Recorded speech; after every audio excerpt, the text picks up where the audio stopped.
It's absolutely apptacular. The Subject Cinema Android app. Everything you need to be a rabid Subject Cinema fan. Subject Cinema, 3-Minute Weekend, Tuesday Digidex, and Front Row 5 and 10. All right at your fingertips and available instantly. Plus, email and voicemail links, Facebook and Twitter hookups, Patreon support specials, and more is coming real soon. Don't just listen, app it. The all-in-one Subject Cinema podcast app. Android version available now at Google Play or on PNR Network websites. Amazon and iPhone apps coming soon. Don't delay. Download today. Blueberry. This podcast is a member of the Blueberry Network. Blueberry. No E's. That's Blueberry, BLUBRRY.com. Blueberry.com. This podcast is a proud member of the Lamb Podcasting Network. Find the network at largeassmovieblogs.com.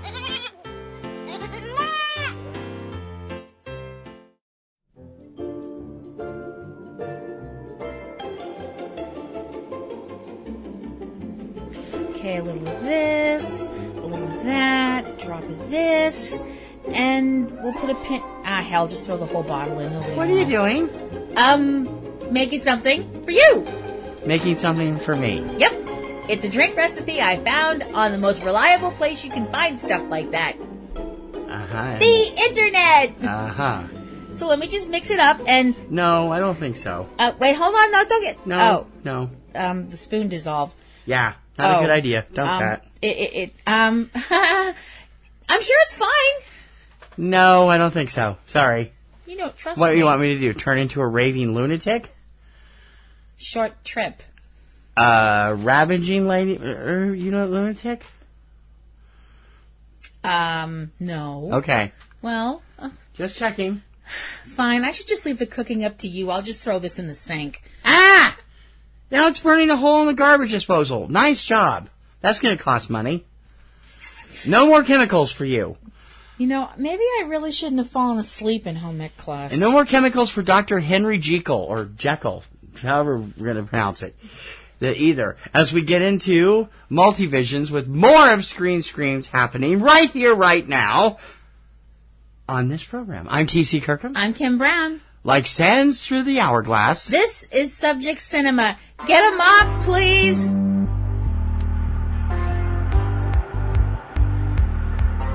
Screams!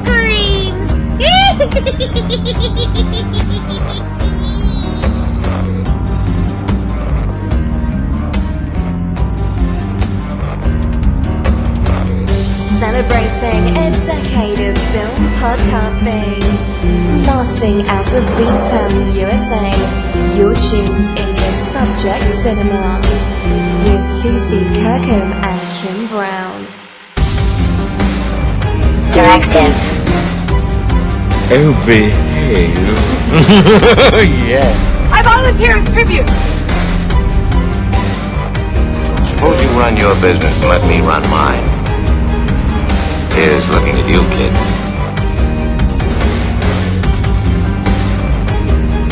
Ladies and gentlemen, please welcome T.C. and Kim. $482 to fix a garbage disposal? That's coming out of your pay. That's all it is. I don't get paid. Oh, you mean my job? Yeah. I can't afford it. We're not asking the listeners to pay for it. Well, no, I just... Sorry. Oh, you. Oh, it's that Kim. That's so Kim. Yeah. Welcome to Subject Cinema. I'm T.C. Kirkham. I am Kim Brown. We'll stop doing this lame joke right now. I'm actually not that bad of a cook. Tell them I'm not that bad of a cook. You're not that bad of a cook. You're Fine. especially good at baking stuff. Yes, I am. I don't know whether you could make it on the British Baking Show. No, I can't. But you're definitely good at making stuff out of a box. Because you know that if it was like a gingerbread diorama, you know I would make something like really obscene. No, you wouldn't. No, you wouldn't. No, you wouldn't. If Paul and Mary wanted you, well, it's not Paul and Mary anymore, but if Paul and Mary wanted you to make a diorama out of gingerbread, you would make the command floor of the Death Star. I mean, that makes perfect sense for you. Either that or the human centipede in shortbread. You won't let me do the human centipede for the Peeps contest. I'm not doing this. Oh, anyway, gosh, we're insane. Subject Center number 586, day and date, October 15, 2017. Yep. How was your week? Well, we made it through Friday the 13th, and we didn't die! Yay! Friday the 13th proved to be very interesting this year for the box office because, I mean, just off the top, and this is dating the show, but man, I don't think they expected what happened with the Happy Death Day this weekend. No. It clobbered Blade Runner at the box office, which nobody expected. Which is really weird because Blade Runner 2049 has been getting, the critics have been going crazy for this. They've been saying it's a terrific film and all this stuff like that. And the audience, you haven't seen either one, of course. The audience has given it a collective meh. Yawn, yeah. So, I don't know. This Oscars, it is proving that Oscar season is going to be as volatile as summer was. So this could be interesting. Personally, I think what's going to happen with Blade Runner is that's going to be huge once it shows up on demand. Which is what happened with the original, too. It didn't become the cult hit it was until it came out on home video. Because people will be able to dissect the hell out of it sitting in their own house watching it frame by frame by frame. You can't do that in a movie theater. I'm going to go on record right now. I promised before the end of the month I will finally sit down and watch Psycho with Kim. Because the new 7836, the Hitchcock shower scene, is now out. It's on demand. She wants to see it. I don't want to see it till I've seen the movie, but I do want to see that too. Sense. So we're gonna. I promise you, we will have a review of TC's take on Psycho sometime later this month. My week was terrible. I know. Started with a week ago Friday. It started with a bad migraine. And then I kind of got better through the week. And then for some reason Tuesday, I think I pulled my arm too hard holding the strap on the T or something, but my neck has been flaring up. I have a pinched nerve in my neck. It's been killing me for the past 5 days. So I was sick for a little while. And she was sick for a couple of days this week, too. Hopefully we're back onto regular form. But we did do something awesome on Friday that we would hardly recommend to anybody who happens to be in the North Shore of Massachusetts. Which isn't going to be very many people here. No, but if you are in the North Shore and specifically go to Revere, Massachusetts and you're hungry, please go to Companion's Restaurant because their food is Bistro. Yes, their food is awesome. They have amazing food. We go every now and then. They have the best bruschetta on the planet. Oh, they do. Oh, it's so good. I could eat a whole plate of that. The steak was delicious and the shrimp was delicious. I could eat a whole plate of that bruschetta by myself and not feel the slightest bit guilty about it. And their baked shrimp is incredible. Yeah, I love so it. good. I don't like tomatoes. No, you don't. I don't like tomatoes except at Companions. Yeah. I will eat. I chow down on just picking the tomatoes off my plate and eating them. And I don't like tomatoes. Usually when he gets tomatoes on salads, he passes them to me. I can't stand them. Maybe it's because they're so chopped, so tiny, and I don't have to look at the oogie jelly crap in the middle of them. That I'm okay with them. But the marinade they use is amazing. So you got surf and turf. Excuse me, Christopher Kimball, marinade. You got the surf and turf which you would like. This. So anyway, enough about food. Yeah. But if you are in Revere area, it's down near on Broadway. And an absolutely fantastic little bistro. So good. Let's get to this week's Intervisions. We're going to actually look inside a person. Yes. The two halves of a person. Yes. And what happens when somebody decides, you know what, I'm going to take one half and put it over here. What could possibly go wrong? Oh, let me think. How about everything? As we explore Dr. Jekyll and Mr. Hyde. We'll explain that in a minute, too.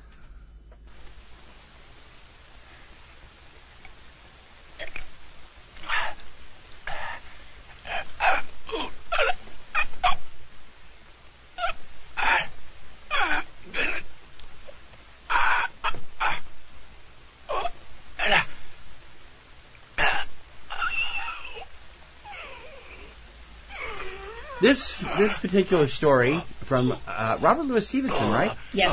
Has been retold and retold and retold over the course of television, movies, radio plays, comic books. I mean, you name it, it's been done. You name a medium and Bugs somebody... Bunny did one. You name a medium, somebody's done it. The Strange Case of Dr. Jekyll and Mr. Hyde, yes. Which was the 1886 novella, tells the story of two halves of one person. Yes. In 1931, the first talking film of the story came from Paramount, starring Frederick March. They did make a slight change on the pronunciation of the first name. Yeah. It, for some reason, is referred to as Dr. Jekyll and Mr. Hyde. I don't get that. Give us a rundown on the film. Okay, little history beforehand. There were several silent versions of the story of Dr. Jekyll and Mr. Hyde, one of them starring John Barrymore. But the version we're going to focus on is from 1931 from Paramount Pictures. As I said, the original talkie. Yes, Dr. Jekyll and Mr. Hyde. Dr. Jekyll is the story of Dr. Henry Jekyll, as he's referred to in this film, and the reason for that... I don't know. They didn't really say anything. Your guess is as good as mine. Yeah, I don't know. I've never why heard it they pronounced did that way, ever.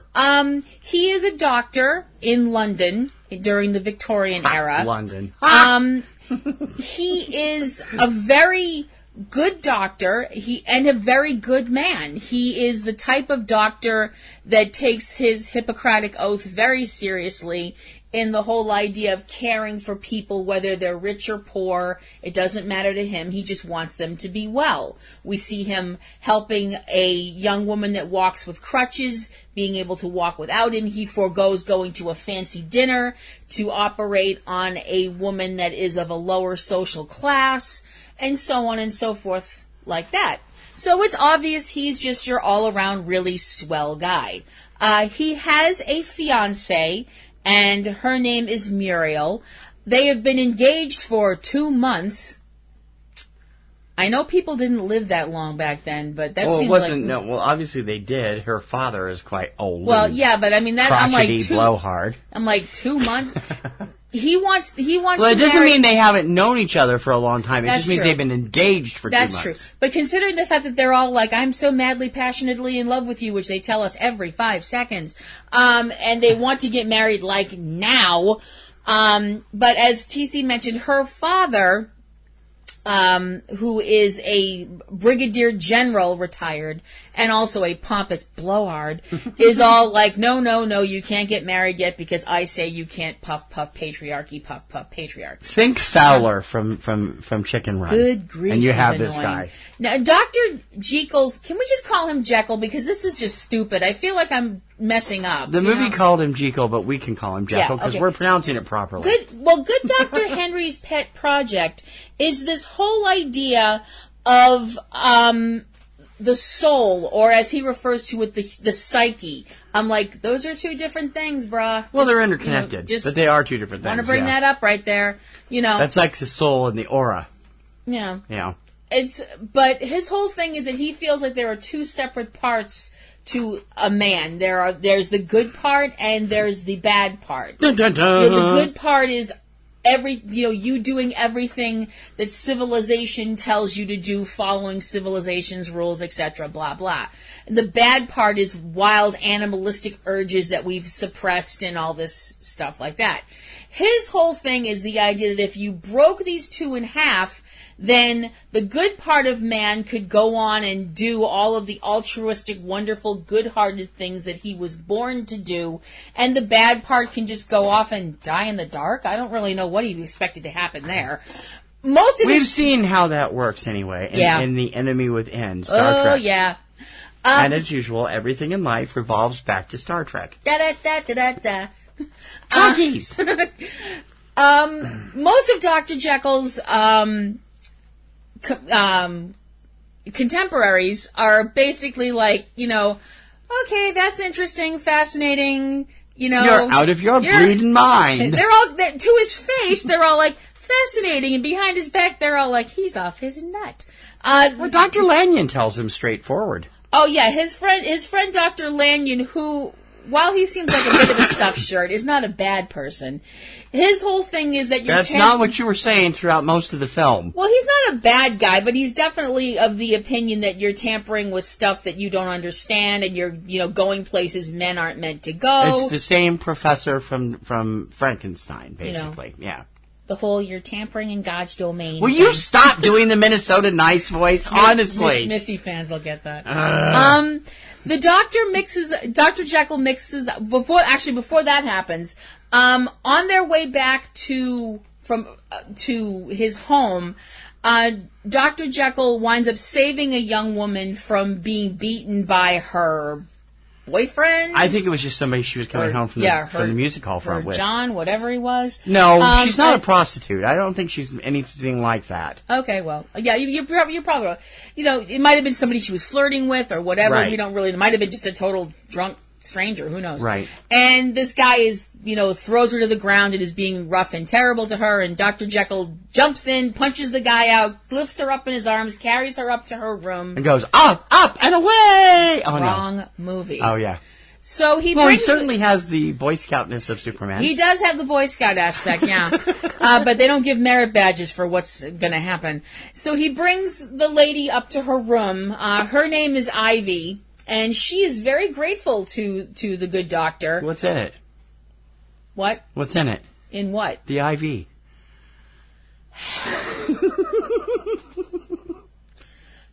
I'm sorry. I'm being totally obstropulous. Anyway. You're being a nit is what you're being.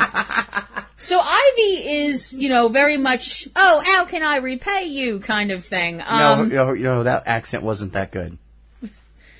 She has a terrible Cockney accent, this actress. I can actually I can do a better Cockney accent than that. But I was talking the way she was talking. No, you weren't nearly as bad as what she did. That's what I just said. Yeah. She is, you have to understand this movie is pre-Hays Code. So yes, by 4 years. When it came out in re-release, 8 minutes of it had to be edited out. Probably these 8 minutes. Yes, most of it came from that scene. Yeah, because she takes her clothes off.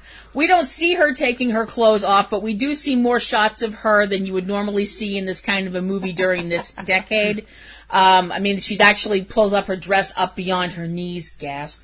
And we actually do get a side boob shot. I didn't see it. It went by too fast. I saw it. I was looking at you talking, so. And the thing is, Dr. Jekyll leaves with his friend, and she's thinking about this woman. Now he's got this woman on his mind, along with Miriam, who he's in love with, and Muriel, I'm sorry.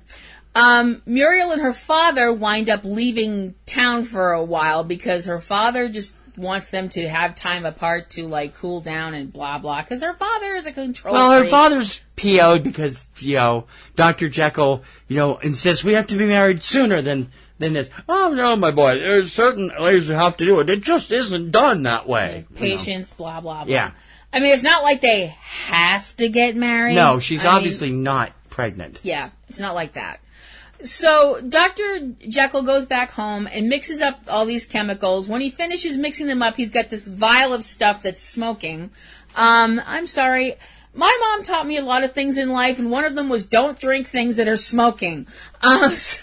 So he drinks it, and it's not really smoking.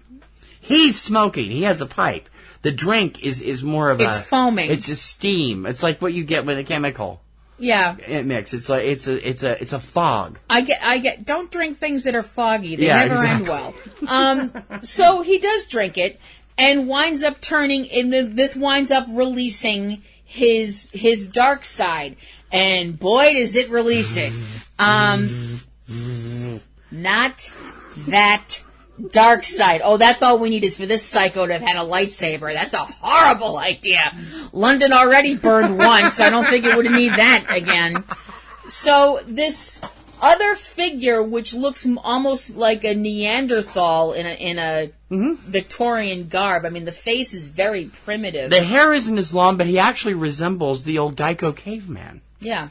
It's definitely, strangely enough, kind of like the back forehead, the flared nostrils, the huge fake teeth, the teeth that look more like they belong in the mouth of a baboon. You could tell he was having trouble with. Yeah, well, you'd have trouble with those too. This figure lurches out into the night and finds the music hall where Ivy is performing, and proceeds to lurch all over her. Lurch all over her. I would never, in any stretch of the imagination, refer to what he's doing as flirting.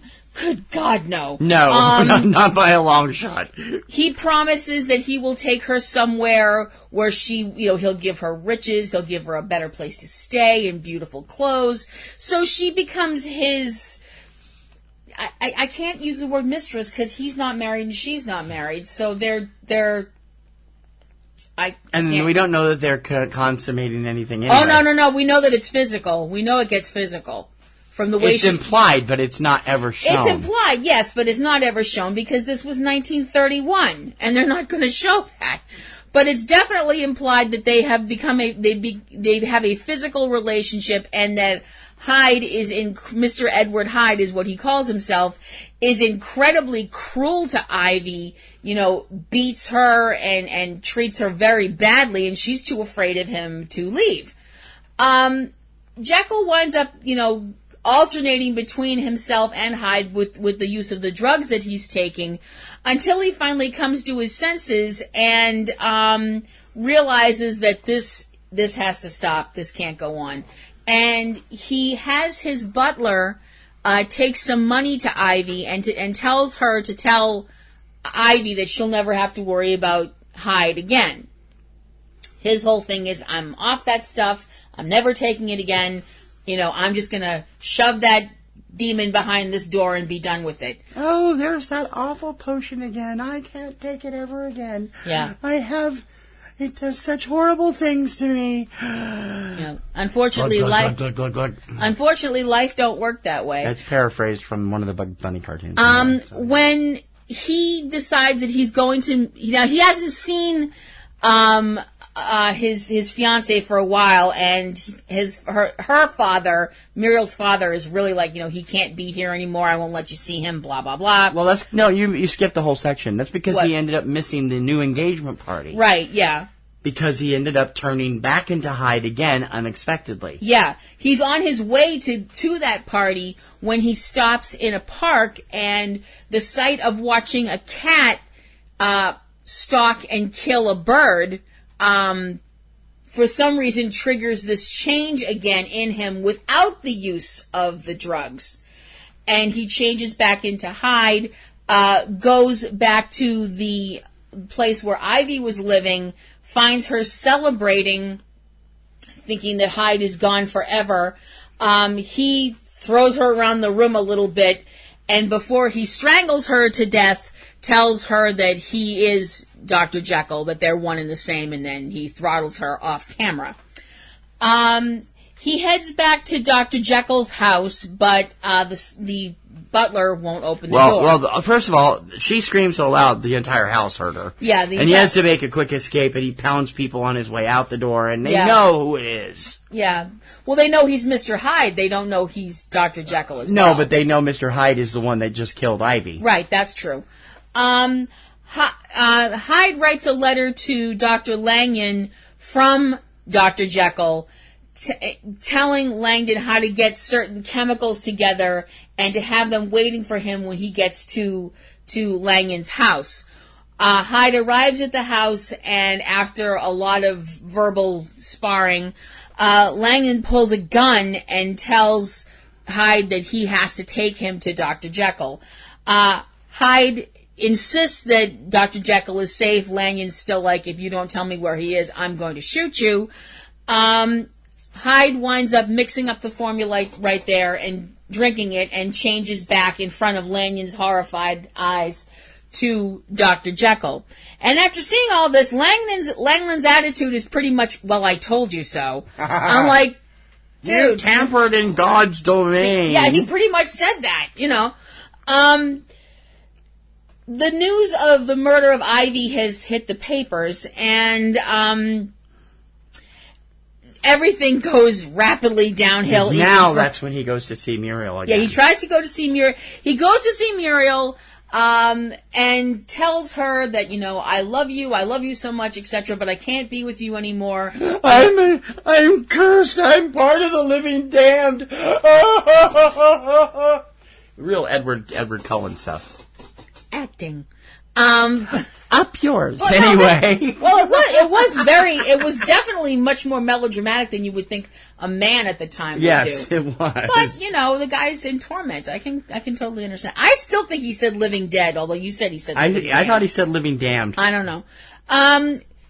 he leaves, and Living Dead doesn't make any sense in that aspect. No, it doesn't. Because that movie wouldn't have come along, so it couldn't have been a reference or anything. No. I don't know if they would have come up with that particular phrase then. Well, I don't know. Maybe not. We have 24 more hours. You can go look at it again if you want to. Dr. Jekyll leaves, and Muriel, all upset, throws herself prostrate over the piano, making this just Making jangling TC laugh hysterically for the way it was done. The stupid thing is, I almost said out loud, and she's going to throw herself on the piano. It's going to make this horrible noise. She starts crying, on the piano. I'm like, called it. And TC dissolves into hysterical laughter. Called it. While he's outside, he's still standing outside watching her cry for some, I don't know, maybe it's just the stress. Winds up. It is. It's stress. It's adrenaline that's changing him. I suppose. Well, it's not gamma rays. We haven't gotten that far yet. And if you remember that song, you're old.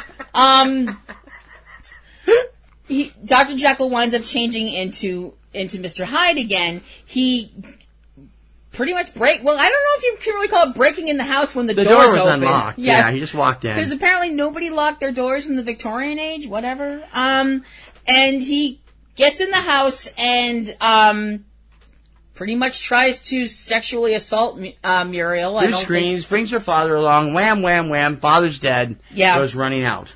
Yeah, the father winds up being... No great loss. Anyway. He beats the father to death with his cane, also beats the hell out of the servants. Yep. And runs back to his house. The police naturally get called, and Dr. Langen is with them. Dr. Langen recognizes the broken cane that's been left beside Brigadier General Carewe's body, and he knows who it belongs to. They head to Dr. Jekyll's house. And the thing is, in the time that it took the police to show up, Jekyll had enough time to make more of the potion, and he tells the police, "Oh, Mr. Hyde escaped. He's gone." And Langen is like, "No, he's not gone. He's right there," pointing at Jekyll. And the stress of being accused and all that makes Jekyll have another relapse, and he becomes Mr. Hyde in front of a whole room full of witnesses. There is an enormous fight that pretty much takes, the whole lab into consideration. Hyde's like jumping up on bookcases and, going over banisters. Throwing chemicals and everything else at them. And until it finally winds up coming to a culmination when he is shot by the detective inspector, we think, because they're the only ones in the time that had guns, because your local Bobby didn't have a gun. Right. And Hyde falls onto a table dead and changes back into Dr. Jekyll. As Poole stands there crying, "Mr. Jekyll!"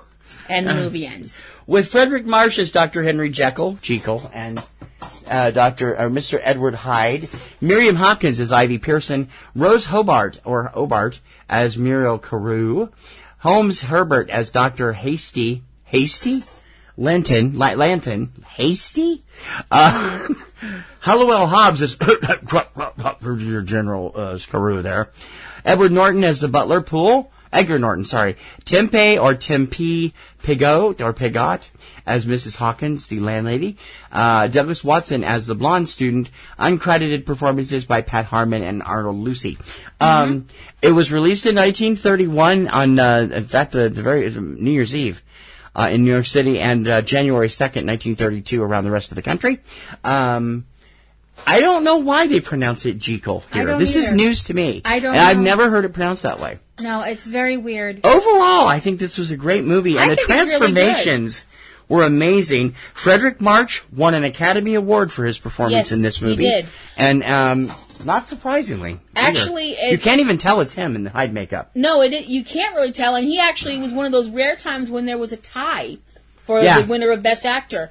He tied with Wallace Beery for his role in The Champ. So they both won an Academy Award.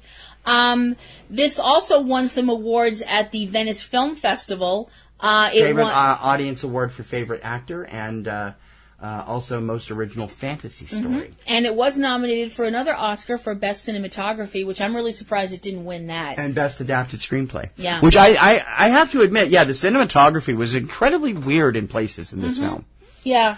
I mean, the opening 5 minutes are all shot point of view style from Dr. Jekyll's point of view. Yeah. It's very disconcerting. I'm sitting there going, I'm really getting annoyed by this as we're watching it. I'm like, oh, I don't know if I like this. He's looking at me going, the rest of the movie's not like this, right? I'm like, I don't know, because she'd never seen it either. Yeah. Another thing that I thought was really interesting about this, and this is, maybe it's just me and I'm assuming too much here, but he leaves Muriel's house with Dr. Langan that first time, where they run in and they see Ivy being beat up by her boyfriend / whatever he was, partner, whatever. It seems like they've gone from a very rich mansion to the seedy part of town in like 8 steps. What happened? Is the mansion like on the fringe of the ghetto or something? What the hell? Because they barely came out the door. They're walking and talking as they come out the door, and then this is happening right there. So does that mean this roadhouse and this place where she works and stuff are all right next to this gigantic Victorian mansion? That doesn't seem very likely to me. No, I think that was just the time. Maybe the time lapse didn't make it very clear. I think they just didn't plan it out so well. They should have had a fade there. Yeah, they might. And what was up with all the windshield wiper fades? It was a little strange. I've never seen fades. Wipes are usually done right to left or left to right. George Lucas made an art of them in the 70s on the Star Wars movies. These literally come down like a windshield wiper, and then they stop halfway through the screen, so that you see part of the scene you've just been watching and part of the scene that's coming up. It's almost like a comic book panel. Yeah, it's very strange. It is odd. I mean, not bad. Not bad. It's just weird.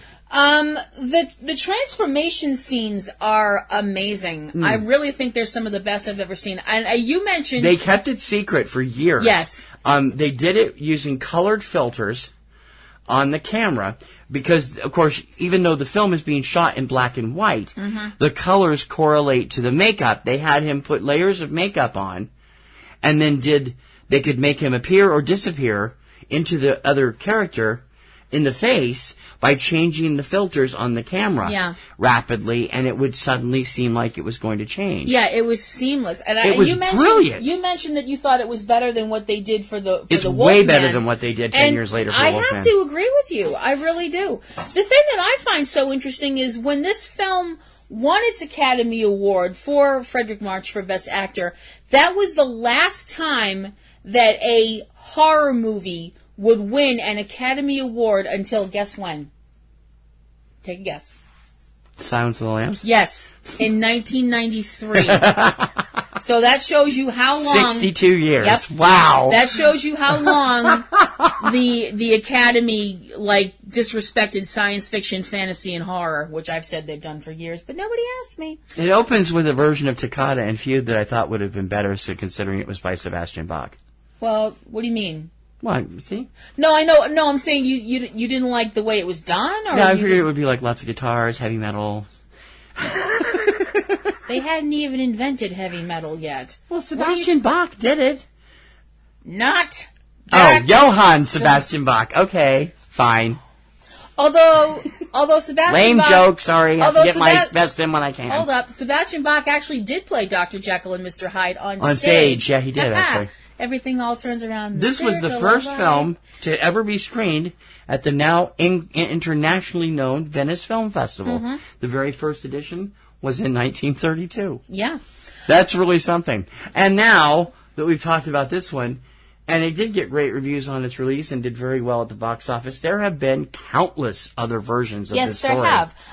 It's an interesting story. It's a really fascinating idea. The whole idea of the good and evil part of man that is intertwined, but also, the whole idea of separating that and how separating that could be detrimental for the person as well as society around them. I do find it really interesting that they felt it necessary to go there with this film, taking that whole attitude that good must be beautiful and ugly must be evil. Yeah. You know why they do that? I think, especially in early films, is it gives you a clear vision of good and evil. Right. But it also doesn't take into account the fact that,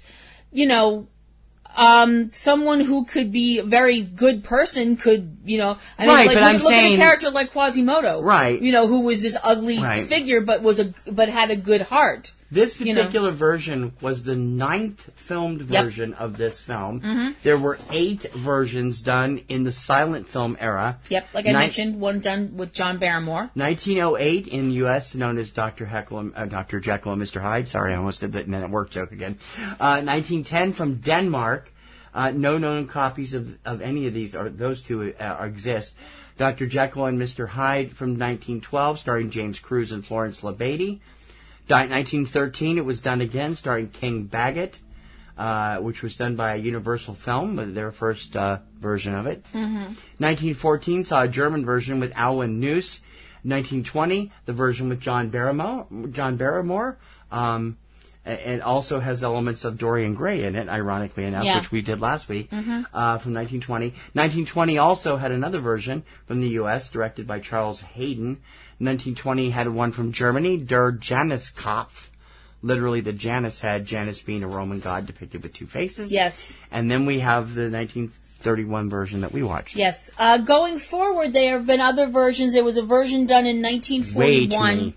Huh? Way too many. There was a version done in 1941 starring Spencer Tracy as Jekyll and Hyde.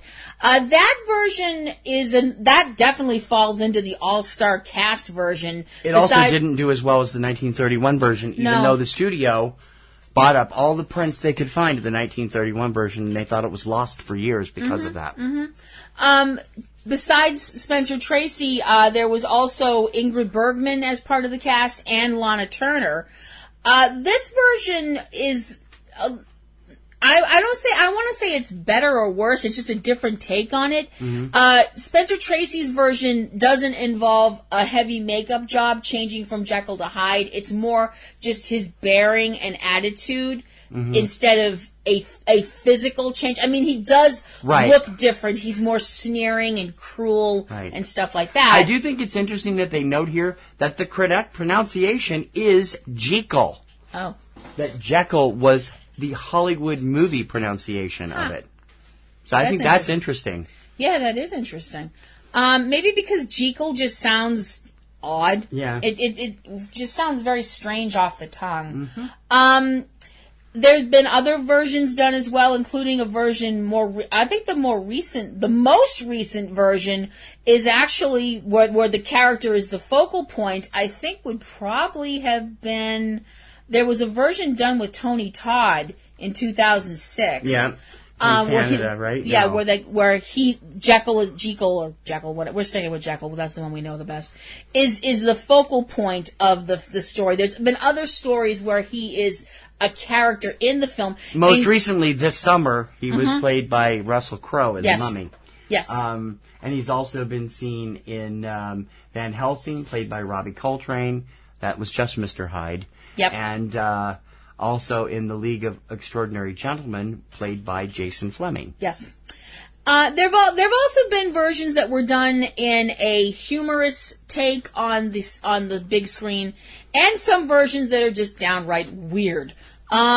There was a version done, or different. Let's say different. Are you thinking of Dr. Jekyll and Sister Hyde? Yeah. I had a feeling. Yeah. From 1971, from the United Kingdom, comes Dr. Jekyll and Sister Hyde. Ralph Bates played Dr. Jekyll, and Martine Beswick was Hyde. The whole idea behind this was that Jekyll's potion transforms him into a beautiful woman. And the thing is, this Dr. Jekyll's not very nice either, because he is Jack the Ripper. Several of these have implied that too. Yeah, well, it makes sense. It was around the same time. There was also Dr. Jekyll and Ms.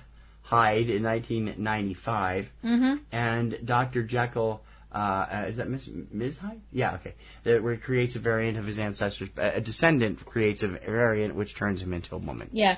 They even got into it in the blaxploitation genre with Dr. Black and Mr. Hyde, which starring the late great Bernie Casey and Rosalind Cash. Why? Yep. It's just, I'm sorry. There's been numerous radio adaptations, and strangely enough, once again, this is one of the stories that the Mercury Theater did not do. I have the entire library of the Mercury Theater, and I was looking through it, and there's nothing of this on there either, just like Dorian Gray, which I would have thought both of them were Orson Welles perfect for him. There's been television versions, including a version that was done, I believe, in the 70s with Jack Palance. I'm sorry, 68. It was a TV movie with Jack Palance as Dr. Jekyll and Mr. Hyde, which I think is odd casting. Not bad, but just odd. I think it's weird. There was a musical version in 1973 starring Kirk Douglas, of all people. Of course, everybody knows that Incredible Hulk is kind of inspired by Dr. Jekyll and Mr. Hyde. I would say so. The character has appeared on the ABC series Once Upon a Time, with Hank Harris playing Dr. Jekyll and Sam Witwer playing Mr. Hyde. I bet that's interesting. We're both fans of Sam, so it's like, hey, Sam. So he's killed Superman and he's been Mr. Hyde. Damn, Sam, how do you get a date? He's also on Penny Dreadful, played by Shahzad Latif, and has actually had a link to CSI and a few other things. There was a serial killer that was known as Dr. Jekyll. There's been several songs written about Dr. Jekyll and Mr. Hyde. There's been several books where he's been featured. Other, like we mentioned, comic books.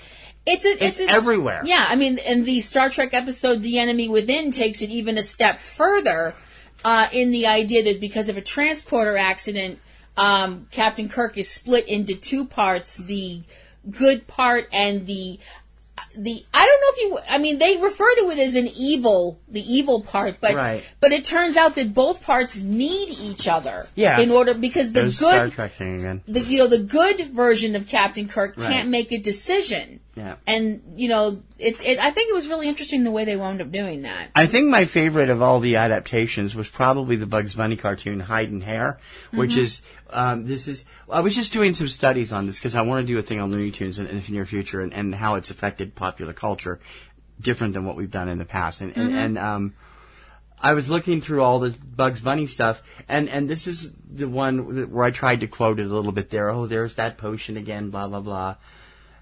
He shouldn't drink it, but he does. And he turns to Dr. Jekyll, who had invited Bugs in after running him down with something, is now trying to take care of him. This is, of course, the episode, the cartoon where Bugs is seated at the piano and does his Liberace imitation. I wish my brother George was here. It's a funny cartoon from the gang at Termite Terrace, and it's one of two. They also did one with Sylvester and Tweety. Yeah, and where Tweety becomes this gigantic, monstrous parakeet. Hide and Go Tweet, it was Canary called. or whatever he is. I think my favorite version is actually a version that does not call itself Dr. Jekyll and Mr. Hyde. It's a version from 1971 called I, Monster. With Christopher Lee as the main character. I read about that, yeah. And Peter Cushing in a supporting role. I like it. I think it's a really good film. I mean, it's basically the same story. They change the names around, but it's pretty much the same thing. It's also one of these films you have to look for them. But Oliver, there's a shot of a very young Oliver Reed in a fight scene. It's kind of earlier on in his career. It's like trying to find Derek Hough in the first Harry Potter movie. Oh, good luck! He's in the Hogwarts scene somewhere. I mean, I actually have a still of him back then. He doesn't change that much. He's just gotten older. He still looked the same haircut and everything. Yeah. But it's like, okay. But it's a really interesting idea. I mean, it's the whole idea with the story of Dr. Jekyll. It's the whole idea of science. The whole idea of science going someplace where it shouldn't go. And in these last couple of decades where we've had all, science making all of these advancements and doing all of these amazing things, which are all good and important things. I'm not going to jump on any bandwagons here, so don't anybody send me angry letters. But, you're talking about like stem cell research and cloning and, this, that, and the other thing and the whole Hadron Collider thing and all that stuff. You have the whole argument that science can do these things, but should science to these things. Right. And that's obviously an argument that went way back, considering that this story is from, Go ahead and do it again. You don't want to. Camper in God's domain. Dr. Jekyll and Mr. Hyde, the Frederick March version and the Spencer Tracy version, are both available on Comcast right now. You can rent them on both Amazon and Vudu, and you can find them on most on-demand systems. Yes. $2.99 or $3.99, depending on if you get regular or high def. Yep. They're entertaining. They are. And very nice to look at, except for that opening stuff with the single-person view, which was kind of disconcerting at the beginning. I get a kick out of his butler. I think the butler's pretty funny, too. Yeah, he is. Next week, which one are we doing? Next week, we are taking a tropical vacation. Yes. Yes. And don't drink the water. And not drinking the water is the least of your problems if you're visiting the island of Dr. Moreau. And that's next week on Subject Cinema's Multivisions. For Screen Screams Month. Real movies for real people. Subject Cinema. PNRNetworks shows depend on our listeners. It's you that makes us who we are. Help us bring you all the best we can. Become a Patreon patron. Donations start at just $2 a month, and the more patrons we can get, the more we'll be able to offer. You can get great perks, plus exclusive blogs and podcasts available only for being a patron as well. It's absolutely fantastic. So please, become a Patreon patron today. We need you. Patreon.com/PNRNetworks. If you're looking for great films, well, that's okay. You'll like us anyway. Subject Cinema.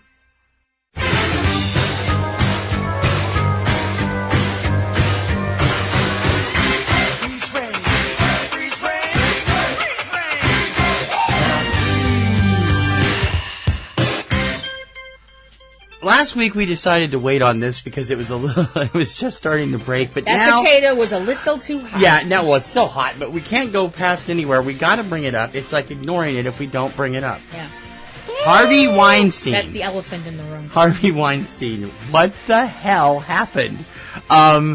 Weinstein has been, for many years, one of the most loved and hated men in Hollywood, known as Harvey Scissorhands for his technique of insisting on edits and stuff on movies that his companies, first Miramax and then the Weinstein Company, picked up, and nurturing young filmmakers over the years. Now, wow, over the last 10 days, all these allegations have come out about sexual misconduct, even rapes from people. Yeah. And he's been ousted from the board. He's now been stripped of his membership in the Academy. Yep. And quite a few there are law now criminal investigations going on in New York and London. People are looking at him going, What the hell happened? Well, unfortunately, and we can't, innocent until proven guilty is the way the law still works. He has released a statement or two along the lines, which kind of sort of half-heartedly said, I'm sorry, and kind of half-heartedly admitted it. He said he was going into rehab in London, but he hasn't left the country yet. His wife is divorcing him now, we're learning. He's and said, Twitter is a harsh mistress. Yeah, he said that, my wife has left me, I've lost my kids. To which my response is, if you're looking for sympathy, you can find it in the dictionary between snit and syphilis. Yep. Yeah. This has apparently been a pattern of abuse of power Yeah. for a very long time. His brother Bob is now coming out and saying he was bullied by Harvey all the time. Yeah. And going beyond sibling, right. I'm not touching you kind of bullying. This is like serious pathological predatory behavior. Right. And now it's coming out that he may have had some sort of a clause in his contract that said that he could do this. I don't understand how that's Which humanly I possible. don't either, but it's like, it's I know Hollywood. And the thing is, this is having a snowball effect. Yeah.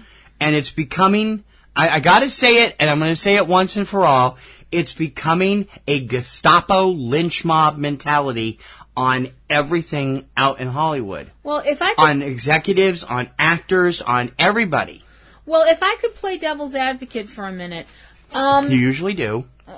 Well, I'm so good at it. I know you're so good at it. It's not that I want to state up front, it's not that I don't believe all these women that came out about this. I certainly do. Their credibility, to me, is untouched. Except maybe Rose McGowan, who tends to shoot off her mouth a little bit too much, like James Woods does. But she's never lied about things. No. So I can't. Her claims in Asia Argento. Yeah. Is that her name? Asia Argento, and a few other ladies, and some behind the scenes stuff. It's gotten crazy. So far, they've dragged Ben Affleck, Matt Damon, Casey Affleck, Oliver Stone, Steven Seagal. All of these people have been suddenly pulled into this larger net. Well, the thing Jason Momoa. So Jason made a dumb remark 6 years ago. But so did Paula Deen 30 years ago. And look at her career; it's in tatters. Yeah, I know. All because of innuendo and hearsay, not proof. Although in her case, she has a video that actually shows her saying it. So that's something. We don't know if Harvey has any video, although somebody apparently recorded him, which I find is interesting. Yeah. That recording has only come out in partial. But what I'm saying here, I am not defending Harvey Weinstein by any shape or imagination. Just, I want you to know that. The man's a scumball. If all these allegations are true, get him the hell out of the entertainment industry. One of these allegations is true. Yeah, that's what I mean. Yeah. That's what I mean. Yeah. Even one of them is true. Get him the hell out of the entertainment industry. But my point is, everybody's Twitter has suddenly become hunting ground. It's a shotgun with one of those illegal things on the end of it, like the guy in Las Vegas used. Well, the thing, what I was trying to say is, trying to play devil's advocate here, when people come forward about something as sensitive and upsetting as sexual harassment or worse, some form of sexual abuse, once that gets open and other people see that someone has come forward and said, this happened to me, it makes it, I wouldn't say easier. I would never say the word easier, but it makes someone feel a little more like they can come forward and say, this happened to me too. But can I play devil's advocate to your devil's advocate? Go ahead. That's fine if you're a woman in Hollywood. What about this poor guy that's been screaming for over a decade now that Bryan Singer and a bunch of other people took him out and did all kinds of unspeakable things to him and other young actors, and Hollywood continues to this day to brush that story off? I don't think what the hell? I don't think that's right either. I don't understand why. This is what gets me so freaking riled about this stuff. I completely understand where you're coming from, and that it's a freaking double standard. And no, you're completely right. You're completely right. Any sexual abuse or sexual harassment of anybody, male or female, whichever you identify with or as, however that's worded. I'm sorry if I worded it badly. That's wrong. Yeah, it is. That's completely wrong, and it shouldn't be done. It doesn't matter whether you're gay or straight or male or female the whole thing about whatever. The whole thing you mentioned about other people having all of a sudden they're getting scrutinized as well. Casey Affleck paid 2 different women. It was settled out of court. Yeah, but this is not what I mean. I mean, and rightfully so, Rose McGowan was right to call him out on it. Ben Affleck, who has worked with Harvey on a number of movies, came out and said he was disgusted by Harvey's allegations. And Rose said, hey, you've done this too. And what about your brother? Right. He's never stated anything on the record about Casey's settlements out of court for sexual harassment. Right. And he himself has now admitted he got drunk and groped a woman on a TV interview on MTV back when Mallrats was out? I think so, yeah. It was very early on in his career. He was much younger, in his mid-20s, and should have known better, but didn't, obviously. Yeah. And he came out and apologized to this woman publicly this week. Yeah. So I'm like, I don't say that, this is not, we shouldn't talk about this. This needs to be talked about. All these secrets need to come out. They need to come out and be pulled up out of Hollywood and say, hey, let's clean up our act. The thing is, the whole But idea... you can't do it. But my problem is they're doing it selectively. And that's not right. You got to do everything or nothing. Yeah, I understand what you mean. I do. The whole idea that... The thing that really floors me is that a lot of people are acting like this is something new. To which I'm like, do you have blind? Did you have? Do you know what a casting on? couch is? No, and the seriously, and the problem is the fact that, and don't get pissed at me. No, I won't. Or you can get pissed at me if you want to. And any guy out there who wants to get pissed at me for this, you want to get mad, honey, what is it? Bring it. The fact that so many men in power in Washington, in Washington as well, but in Hollywood, have this attitude that because they are in a position where they can say, okay, you want to come be in my movie, come do this and do that and, take off your clothes and do this, that, and the other thing. No. That stops now. Yes, I agree. I'm not going to get pissed about that. I mean, look at the thing. Here's a great example. All right, can I give you a great example of the double standard in the entertainment industry? Mm-hmm. How many people were up in arms and bowing at the feet of former Congressman Anthony Weiner? That movie about him came out, was supposed to make him look like, it was supposed to be his rehabilitation story. And then in the middle of filming, the sexting thing broke. Mm-hmm. And showed off what a pervert he was. Mm-hmm. And yet Hollywood stood by this film, stood by this guy, and insisted, oh, no, he's a good man. Is that why he was just sentenced to 18 months in prison? Yeah. What a freaking double standard. I mean, really. What about the double standard in Hollywood when it comes to women and age? Why are women over 35 all of a sudden you can only play grandmothers, and stuff like that? It's ridiculous. Well, not always. It is loosened up quite a bit in the last 10 years, but it is still bad, yes. It's terrible. Why are women of color excluded from... you can't have a woman of color play this kind of a role or that kind of a role. Why is it that this one is on a deeply personal level, and I admit it, I don't care. Oh boy. Why is the heavyset girl always the best friend? Why is the chubby girl always the hot model's best friend, and the whole comedy of her is the fact that she's heavy, or what Hollywood considers heavy. But that doesn't work anymore. That stereotype doesn't work anymore. Hairspray. Your female lead and the girl that gets the guy at the end of the movie is the heavy girl, not the skinny girl. Yeah, and that was one movie. It was one movie, but I'm saying it was a breakthrough movie. And it's been done now 3 times. Original film, musical film, live musical television show. And it continues to get the message out there. And so does Meghan Trainor. And so do all these other women that are having success on the music charts. They're a little on the hefty side. It doesn't make them any less sexy. But also I happen to like hefty. But it's also the fact that, and we prefer curvy, thank you. Curvy, fine. Curvy. And the fact that what Hollywood considers the fat girl is a girl who's maybe 10 pounds over her ideal body mass. What is it Kmart's calling their clothes now? Kmart came up with a new term for the girls now, and I can't remember what it was. Fabulous or husky. No, wasn't it? That was Sears back in the 70s. Okay. We're getting off topic. The topic is, how did Harvey Weinstein get away with this for so many years? Yeah. Because people look the other way for the same reason. Or they were too afraid not to. From what I've heard. He's known for strong-arming. See, the reason that he got away with it is the reason that people in politics have gotten away with it. And as much as it turns my stomach to admit this, it's the reason that people in the Catholic Church got away with it. Yes, we still remember. Yeah. Is because people with power let them get away with it. Mm-hmm. Now, Harvey could get away with it because he was at the top of the food chain. And if anybody said, that's true.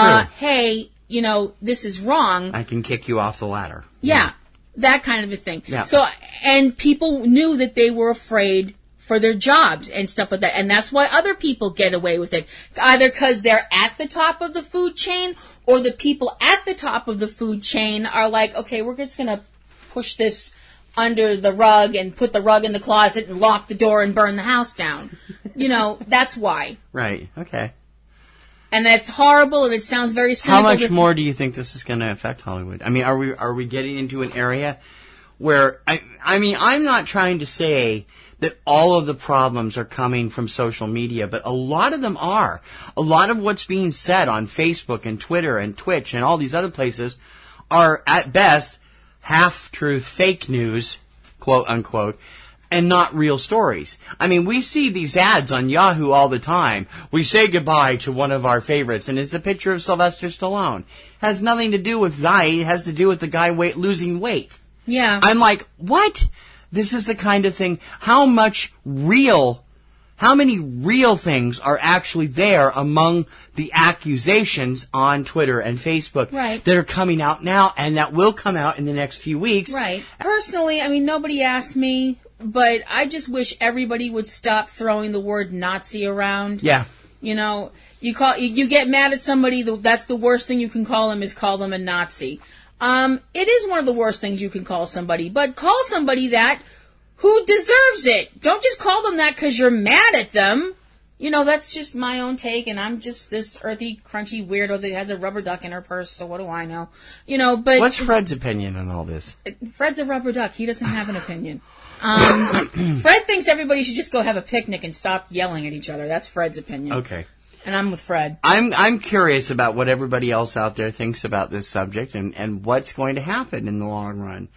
Do you think it's going to help Hollywood shake to its foundation and get rid of the rotten apples? Are we going to be able to clean up the act? Or is it just going to get stomped into applesauce and shriveled back down in the sewer to reblossom in another year or two? I don't know. That's what we've got to find out. Subject Cinema at PNRNetworks.com. No film is too good or too bad for us. This is Subject Cinema. All right, Kristen, I am so excited that you've decided to do a podcast with me, but what are we going to do a podcast about? There's so many other movie podcasts. We got to do something original. Well, I'm a big fan of Disney movies. What about something like that? That's just kid stuff. What do we want to do that for? Did you know that The Avengers is a Disney movie? Or that Pulp Fiction is a Disney movie? Pulp Fiction is not a Disney movie. It's technically owned by Miramax, which is part of Disney. We are still going to talk about the Disney animated movies, though, right? I thought you said that was kid stuff. Well, I've got 2 kids. I got to be a good dad and stuff. So be sure to subscribe to the Walt Sent Me podcast, where we discuss the various subsidiaries of the Walt Disney Studios, including the animated movies. It's available on iTunes, Podomatic, and wherever you find great podcasts. And I swear, it's not kid stuff. All movies, all the time. Subject Cinema.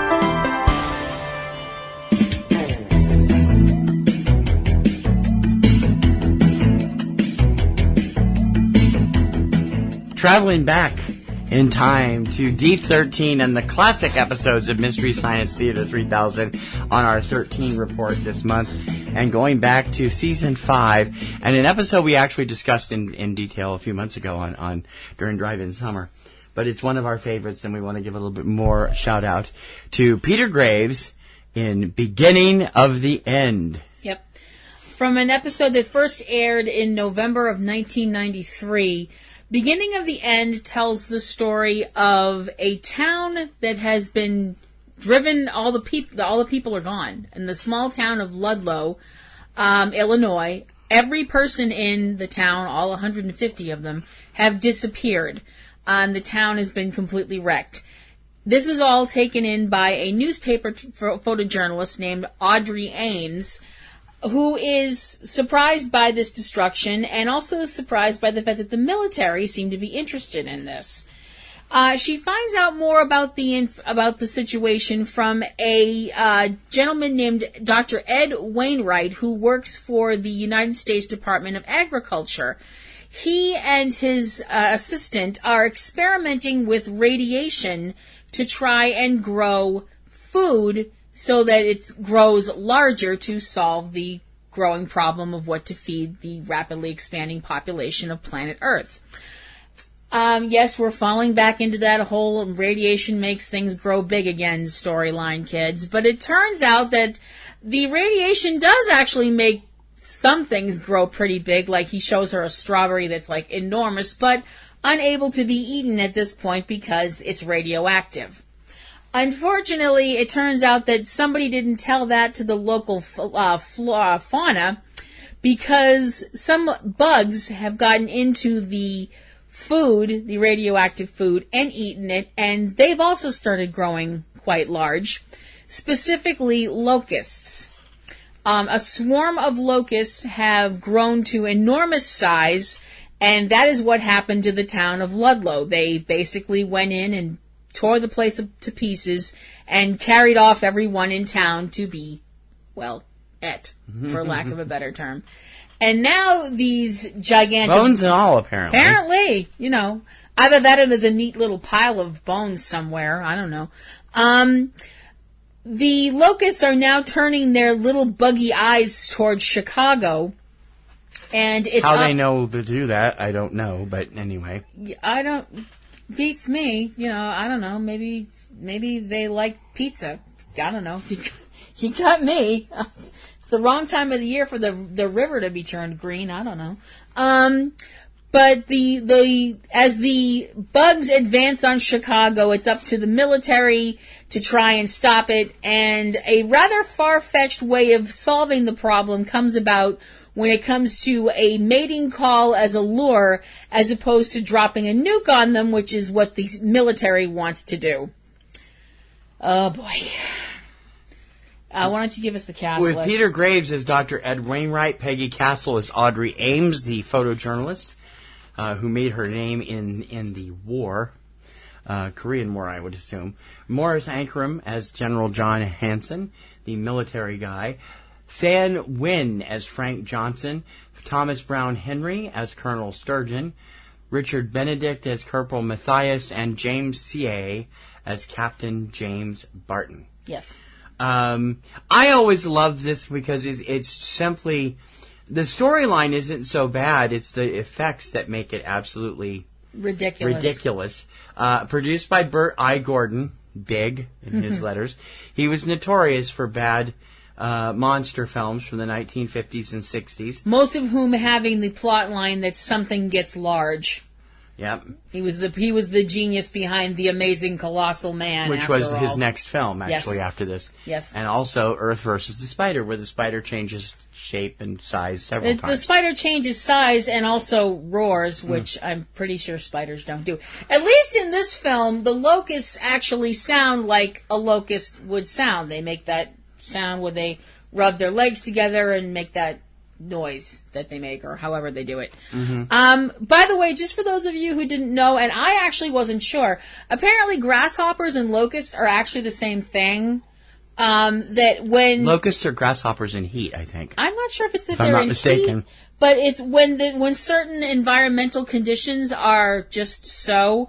Grasshoppers go through a physical change and actually become locusts. So I'm not entirely sure what's involved with that. A little more trivia from this film.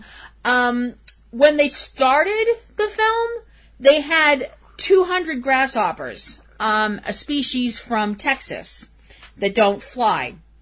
The thing is, for those of you who didn't know, grasshoppers, apparently if you put a whole bunch of grasshoppers together and don't give them much to do or much food or however, they eat each other. Yep. By the end of the filming, they had about 12.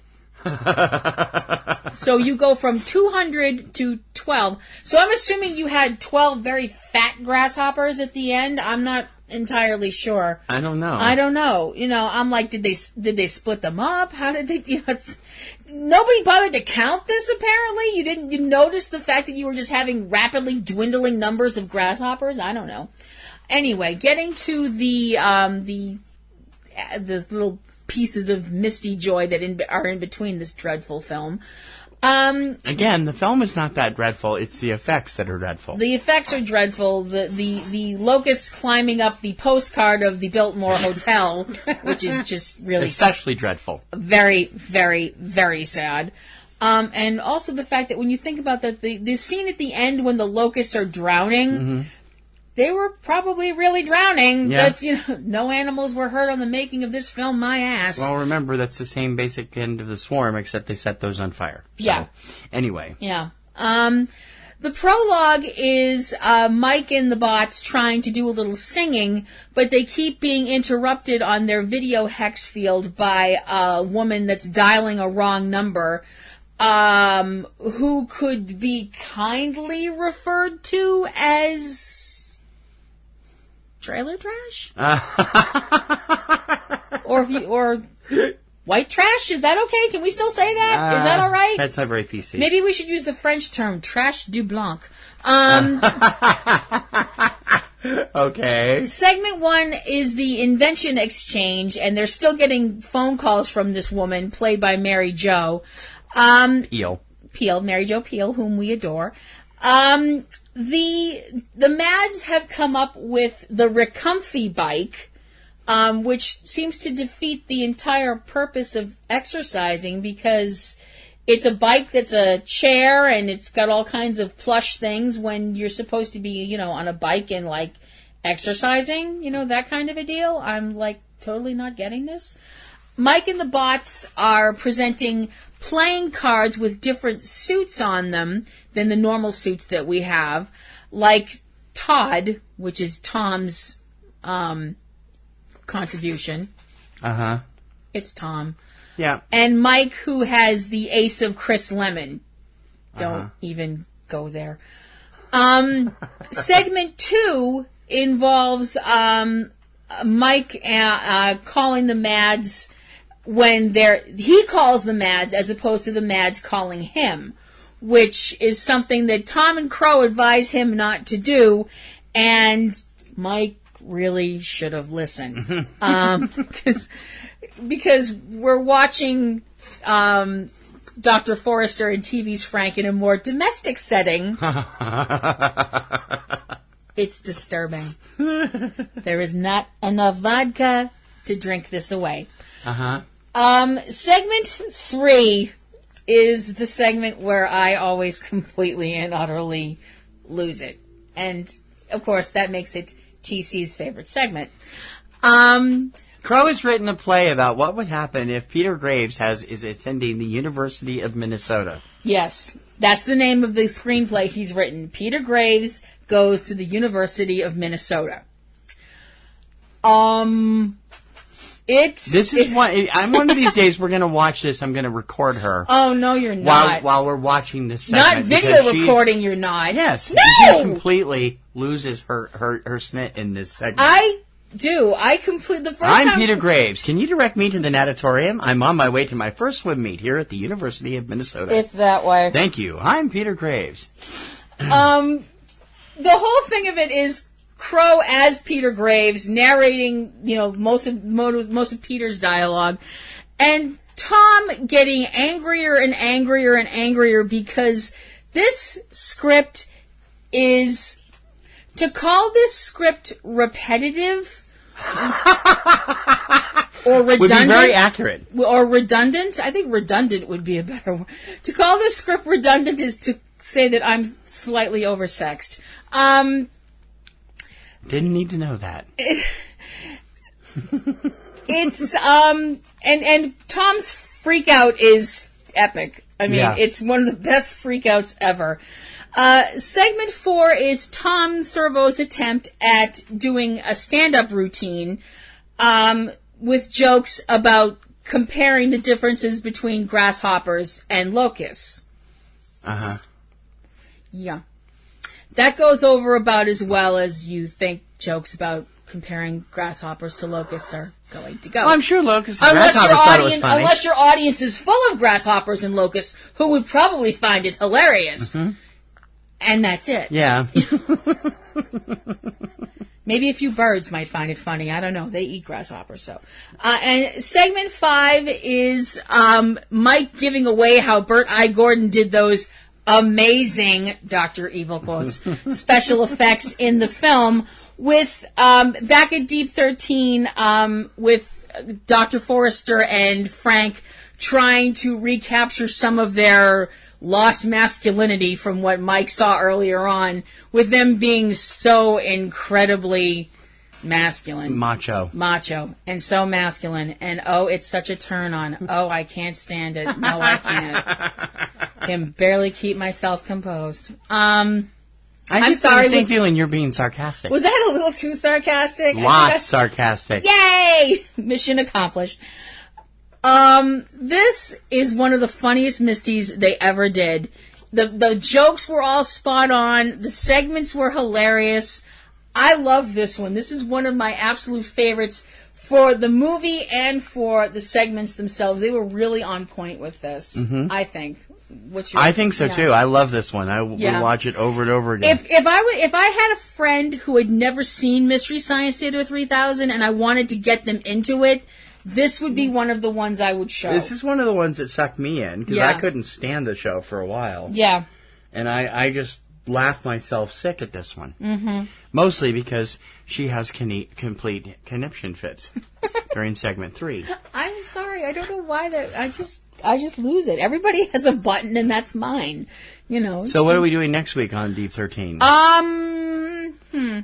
Next week, I think we should try and do something more horror-oriented since this is Halloween month, you know. So I don't know. We'll pick something a little more spooky and scary, I think. Okay, I think that sounds good. We'll do I know what we should do. What's that? Well, it is kind of a ghost story. We'll do the Screaming Skull. How about that? Okay, well, Screaming Skull next week on the Deep 13 Report. Mm-hmm. And by the way, I'm Peter Graves, and we've got Movie Sign on A&E. Stop it.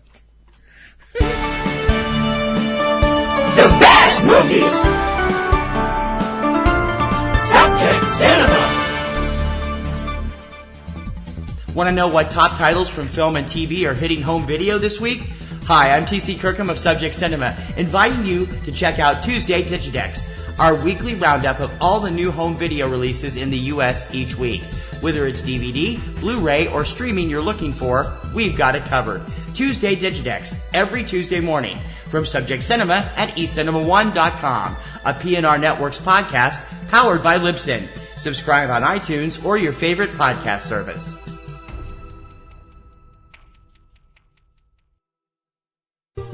Want to know what new films are coming out this weekend? Hi, I'm TC Kirkham of Subject Cinema, inviting you to check out 3 Minute Weekend, our weekly roundup of all the new films hitting U.S. theaters each weekend. We've got the 411 on all the new blockbusters, indies, and video on-demand choices for you each week. 3 Minute Weekend, every Friday morning, from Subject Cinema and eCinemaOne.com, a PNRNetworks podcast powered by Libsyn. Subscribe on iTunes or your favorite podcast service. Your every man's film school. This is Subject Cinema. It's a very good likeness. It's the real Fritz the Night Owl, and it's going to tell us what to watch for. Well, we have Archie Bunker all in the family next, followed by Telly Savalas and Peter Fonda in Killer Force on Night Owl Theater. That's on WBNS 10 TV, Columbus, Ohio. Here on Subject Cinema, we love looking at horror movie hosts because we feel they're the unsaluted heroes of the TV world. Everybody talks about, you know, newscasters and all these other people, but nobody talks about horror hosts, and they've been around for just as long. And some of them have gotten pretty well known, at least in their part of the country.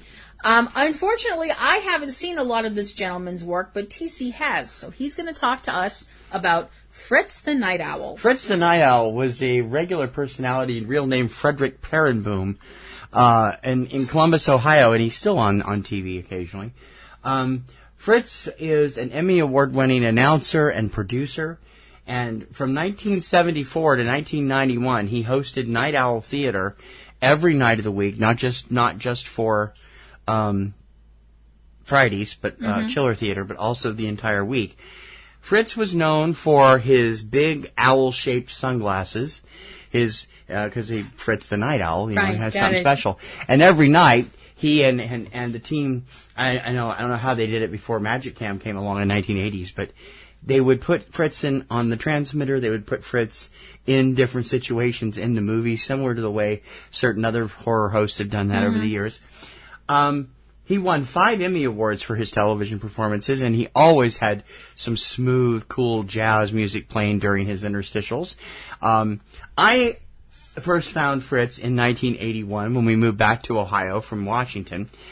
He had actually taken over as host of the evening theater less than a month after we moved away from Ohio in 1974, when it transitioned from armchair theater, which is what it was called originally, hosted by newscaster Dan Emmel, to Night Owl Theater. Mm-hmm. And he would stay with that program until 1991, when it was finally pushed off the air.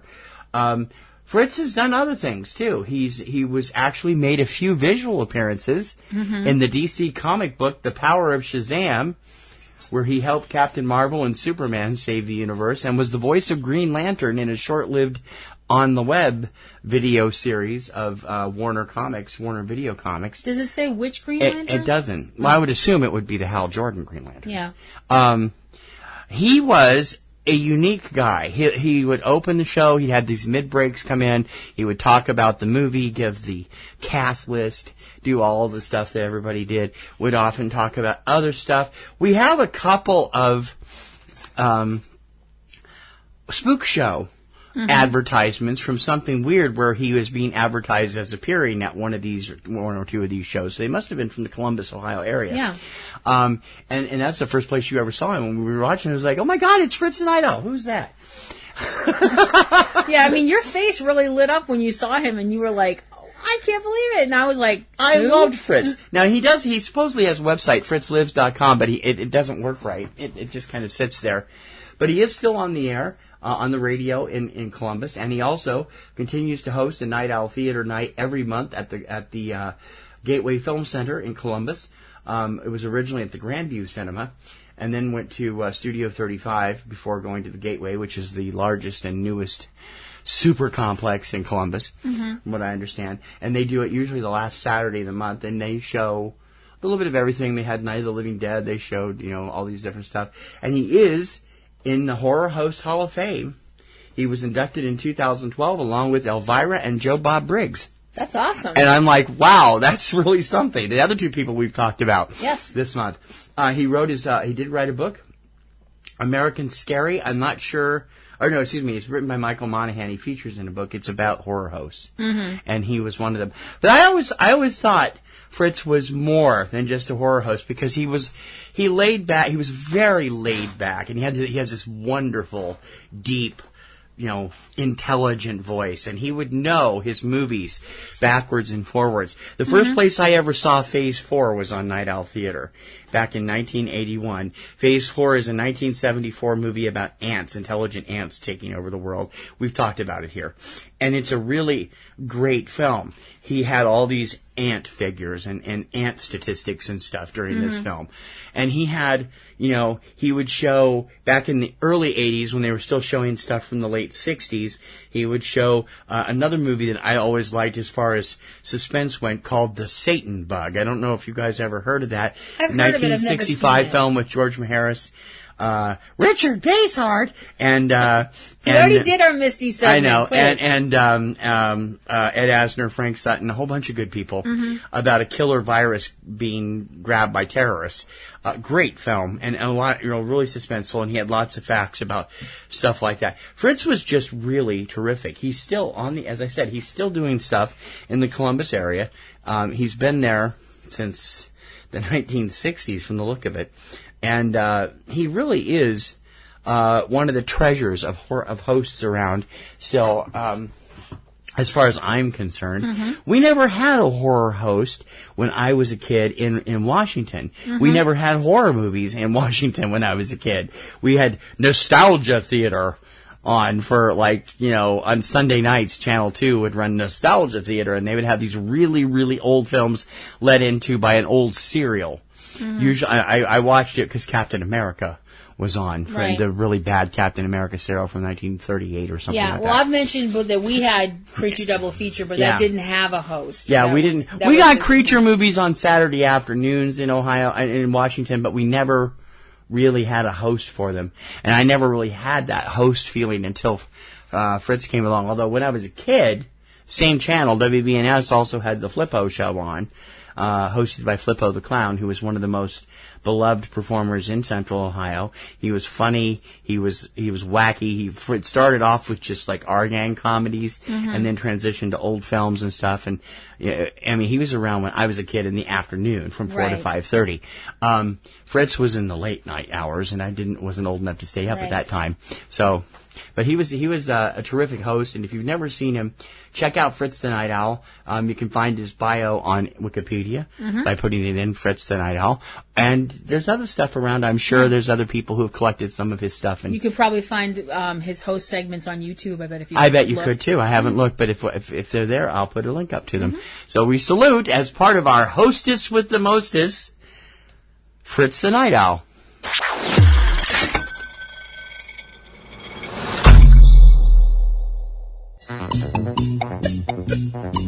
The last reel.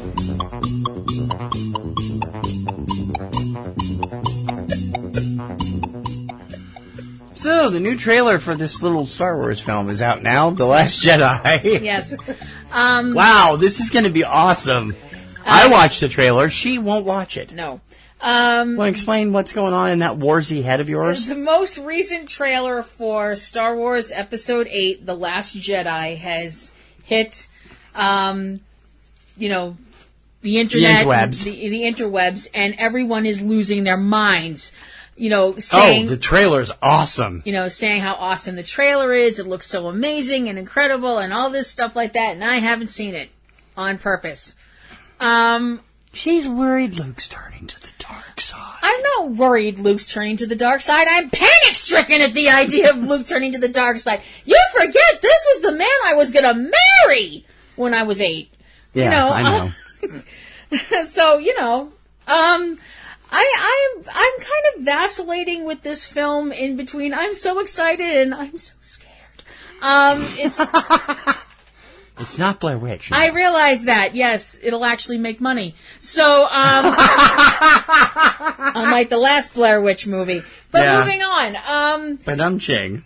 The thing that I think is really exciting and great is the fact that, I am a warzy. I am a dyed-in-the-wool, self-admitted warzy. I don't care who knows it. And you're not. And the fact that you, who are not a war, you don't hate it. I'm a fan. I am a fan of the Star Wars movies, but I am not a warzy fanatic. No, you're not. I know Star Trek backward and forward mostly. Yes. You guys know warzies. And you're a classic Whovian, too. Nah, not as much as some other people, but I try. No. But when it comes to Star Wars, you're a fan. I actually wouldn't even call you a casual fan. You're a step above a casual fan. Yeah, but I you're enjoy not them. a warzy, but that's fine. I loved Rogue One last year. I thought it was the best Star Wars film ever. Yeah. It was terrific. But when somebody who is a fan is like, wow, this looks amazing, to me that says this is going to be a terrific film. And for one... But I was honest with you. I came out and I said, if you don't want to know for sure what's going to happen, what's implied in the trailer, don't watch the trailer. Because there's a couple of things in this trailer that are like, oh! But we know they were coming. When we could see them coming in The Force Awakens. But it's like... well, yeah, but I don't want to know. And by circumstances. So it's like, okay. So I was like, so I told myself, I said, Self, we're not going to watch this. We're not going to watch this. No, we ain't going to watch this. I'm sorry. And if you remember what song he was making fun of... Stop with the old jokes. Anyway. You said it, I didn't. Bitch. Jerk. I told myself I wasn't going to watch this, and for everybody out there who has said to me, Kim, you have no self-control, I haven't watched it yet. So that's, he hasn't. So I should be nominated for sainthood. Anyway, it looks fantastic, and if you haven't seen the trailer yet, and don't mind a few potential spoilers, although we don't know for sure which way things are going to go, it is an awesome trailer, and you should check it out. It's all over YouTube, all over the various systems, trailer areas, and you should definitely watch it. Mm-hmm. It's going to be awesome. It opens in late December. We have a crowd going. Yes. Which is adding more and more people to the crowd every day. I should warn by the time this movie comes out, I will probably be a basket case. You have already been warned. If stuff goes wrong, you will be in the bathroom with me holding my hair while I'm vomiting. The hell I will. I can't go into the girls' room. Jen will have to do that for you. And she'll be doing both you and Stacy. Actually, you're all assuming I'll make it to the bathroom. I'll probably just throw up in the aisle. Oh, don't do that. We'll get thrown out of Showcase. Oh, yeah. Not like we've been over there a lot anyway lately, because we can't get over there to see anything good, but it's because there isn't nothing good. But anyway. Star Wars The Last Jedi trailer. Check it out. And that's our last reel.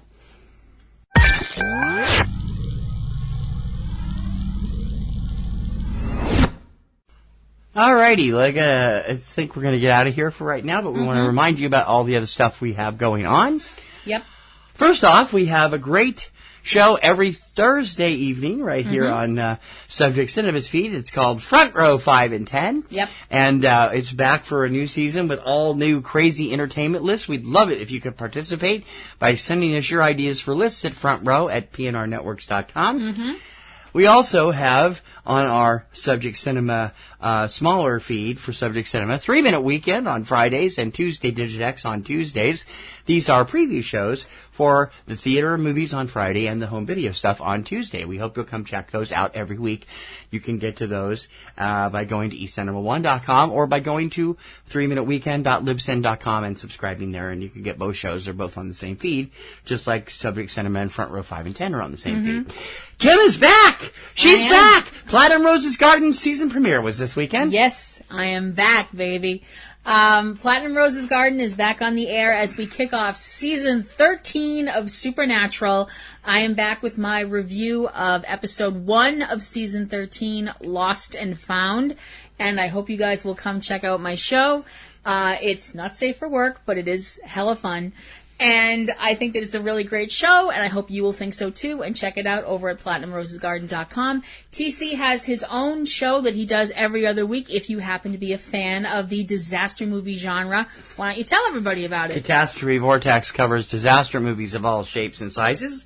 New episode coming on this week, this Wednesday, and it's at CatastropheVortex.com. Yep. We also have a couple other members of the PNR Networks family, Eric and Valerie Lyon and Cavebabble at Cavebabble.com, giving us their Missouri perspective on movies, games, TV, and eating odd things, among other things. And Aunt B and Pee Wee with Comic Grotto at ComicGrotto.com, doing some comic stuff, looking at comics and TV and movies based on comics. And they are switching their format to a bi-weekly format for the rest of the year, too, because they're having some scheduling issues. And that should start next weekend. Yep. So I hope you'll be listening to that at ComicGrotto.com. Don't forget to check out all of our websites at eCinemaOne.com, eCinemaBoston.com, PlatinumRoseLady.com, CatastropheVortex.com. Platinum Rose's Garden. PlatinumRoseGarden.com, sorry. And all the other .coms we have in the PNR Networks family, which you can find a menu of on the side or the bottom of each of our websites. If you'd like to follow us on Twitter, you can do that if you'd like. I am PlatinumRoseL at Twitter.com. And I am eCinemaOne and eCinemaBoston TC. And I hope you'll come over and check those out. And we also hope you'll take a time to give us a donation at Patreon.com/PNR Networks. We have our first Patreon subscriber now. We can always use more. We're trying to build up a budget to do some really terrific things that we can't do without our listeners' help. And we're asking you to take it, find it in your hearts to come out and help out. $2 is where the perks, where the donations start, but the higher the donate, the better the perk is, and we hope that you'll be taking a look at that and helping us out so we can bring you better festival coverage, better movie coverage, all kinds of new podcasts and websites, and all kinds of projects with your help. And we can't do it without that help, so please donate. Come over and become a Patreon patron at patreon.com/PNR Networks. I think that's all. I think that's it. Off until next week, and until then...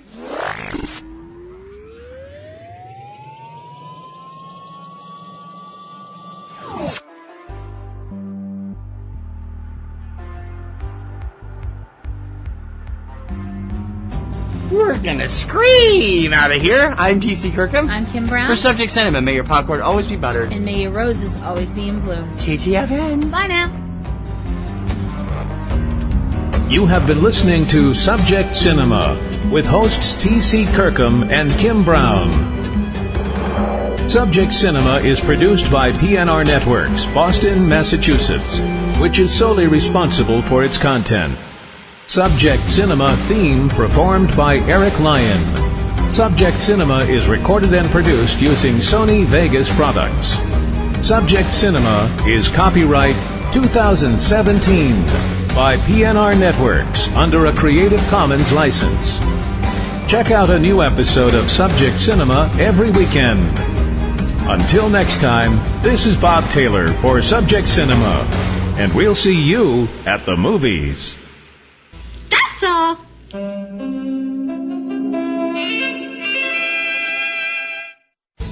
Podcasting's choice. From coast to coast, continent to continent, right here 24/7.